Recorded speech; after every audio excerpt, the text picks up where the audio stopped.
Hello अस्सलाम वालेकुम, how are you my YouTube family. तो जी अब हम अपनी अगली वीडियो के साथ हाजिर हैं, जो कि है रेटिनॉल पे, रेटिनॉल सीरम पे, रेटिनॉल के एक्टिव इंग्रेडिएंट पे। तो जी सबसे पहले हम बात करेंगे कि व्हाट इज़ रेटिनॉल। रेटिनॉल जो है एक फॉर्म है विटामिन ए की। अब विटामिन आपको पता है बॉडी की नीड के लिए कितना ज़रूरी है। इसी तरह विटामिन ए जो है उसका बहुत ज़्यादा और बहुत एक डिफरेंट सा इफेक्ट आता है हमारी स्किन के ऊपर। क्यों रेटिनॉल्स यूज़ होते हैं? ये एक्नी का एक्नी ट्रीटमेंट के लिए यूज़ हो सकते हैं। इसके अलावा एंटी एजिंग प्रोडक्ट्स हैं, स्किन को इलास्टिसिटी जो है ये प्रोवाइड करते हैं। डिफरेंट टॉपिकल ट्रीटमेंट्स में आपको मिल जाएंगे, क्रीम्स, लोशंस, जेल्स, और अब आजकल सीरम्स भी अवेलेबल हैं।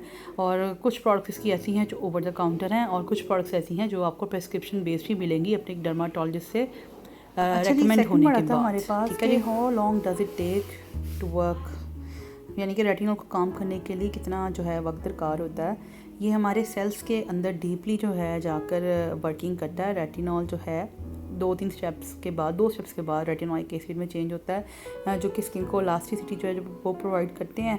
और सिंपल सी बात है, एकदम से इसके जो हैं आपको साइंस और वो जो इफ़ेक्ट्स नज़र नहीं आते। It will take several weeks, maybe 6 to 8 weeks और 8 to 12 वीक्स। और कुछ ऐसे भी रेटिनॉल्स हैं जो बहुत सॉफ्ट और मतलब सॉफ्ट तो नहीं, मतलब लेस इरिटेटिंग होते हैं, जिनके इफेक्ट्स आते आते 6 मंथ्स भी लग जाते हैं। So you need to be patient when you are using retinols as serum और क्रीम्स और जेल्स, यानी कि जब भी आप टॉपिकल रेटिनॉल जो है वो इस्तेमाल कर रहे हैं।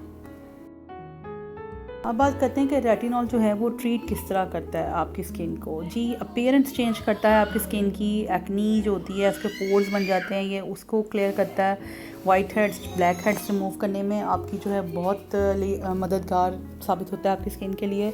इसके अलावा जो एक्नी के अलावा एक्नी स्कार्स हो जाते हैं, इन्फ्लेमेशन हो जाती है हमारी स्किन पे, पिंक और रेड कलर के स्कार्स बन जाते हैं, उनको रिड्यूस करने के लिए भी जो है क्या कहते हैं, रेटिनॉल बड़ा कारआमद साबित होता है। हाँ जी। और इसके अलावा रेटिनॉल जो है डार्क स्पॉट्स, जो हाइपर पिगमेंटेशन हो जाती है, सन डैमेज हो जाता है, उसको जो है स्किन के सेल्स को जो है रीन्यू करके उनको ट्रीट करने में भी जो है ये बहुत कारआमद होता है रेटिनॉल।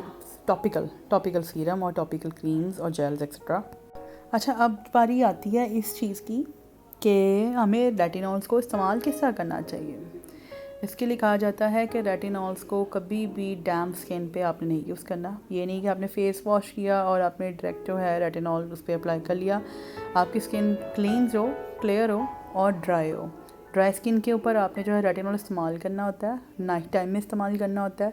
अगर तो आपकी स्किन ऑयली है और सीबम प्रोडक्शन है उस पर, या किसी एक्ने ट्रीटमेंट के लिए आप इस्तेमाल कर रहे हैं, तो आप सबसे पहले क्या करेंगे, स्किन को क्लींस करने के बाद आधे घंटे तक जो है मतलब उसको ड्राई होने देंगे। उसके बाद जब स्किन आपकी रिलैक्स करेगी, उसके बाद रेटिनॉल सीरम जो है वो आप अप्लाई करेंगे अपनी स्किन पे। देन उसके ऊपर आप उसकी क्लियर मॉइस्चराइज़र की लेयर जो है वो उसके ऊपर आप इस्तेमाल करेंगे। मॉइस्चराइज़र की लेयर इस्तेमाल करना इसलिए ज़रूरी है क्योंकि रेटिनॉल जो है वो स्किन को बहुत ड्राई सा इफेक्ट दे देता है। तो अगर आप ये जो ड्राई इफ़ेक्ट्स से बचना चाहें तो उसके लिए मॉइस्चराइज़र बहुत ज़्यादा ज़रूरी है, मस्ट है बिल्कुल रेटिनॉल को जो है पैक करने के लिए। अगर आपकी स्किन वैसे ही नेचुरली बहुत ड्राई है, then you have to use moisturiser, then retinol, then again moisturiser. You have to make a sandwich, ताकि आपकी स्किन को किसी किस्म की इरिटेशन ना हो, स्किन आपकी डैमेज ना हो। इसलिए आपको फिर रेटिनॉल को एक सैंडविच बना के मॉइस्चराइज़र का फिर इस्तेमाल करना पड़ता है। इसके अलावा जो मस्ट थिंग है, आप जब रेटिनॉल इस्तेमाल कर रहे हैं, आपने रेटिनॉल को डेली इस्तेमाल नहीं करना। सबसे लीस्ट जो है उसकी क्वांटिटी जो है वह उससे इस्तेमाल करना शुरू करते हैं। क्वांटिटी क्या, मैं परसेंटेज की बात कर रही हूँ, जो इसकी एफिकेसी है 0.1% से 0.3% तक। आप इतनी मतलब लाइट परसेंटेज में जो रेटिनॉल इस्तेमाल करें। एक दिन छोड़ के एक दिन तब करें जब आपकी स्किन इसकी पहले से आदी हो, आपने पहले कभी लगाई हो। लेकिन अगर आप न्यू है रेटिनॉल की सीरम्स पे, उसकी क्रीम्स पे, देन आपने हमेशा 2 से 3 दिन का वक्फा देना है। फिर आप रेटिनॉल सीरम, रेटिनॉल क्रीम या जेल कोई कुछ भी इस्तेमाल करना है। लगातार डेली इसको इस्तेमाल नहीं करना, इसको नाइट टाइम पे इस्तेमाल करना है। और जो सबसे अहम बात है, अगले दिन सुबह आपने जो है सन ब्लॉक इसके बाद लाजमी लगाना है। आप सन ब्लॉक नहीं लगाएंगे तो ये बजाय आपकी स्किन बेहतर होने के मज़ीद डैमेज होने का ख़तरा होता है। रेटिनॉल्स के साथ इन सब चीज़ों की जो है बहुत ज़्यादा एहतियात करनी पड़ती है।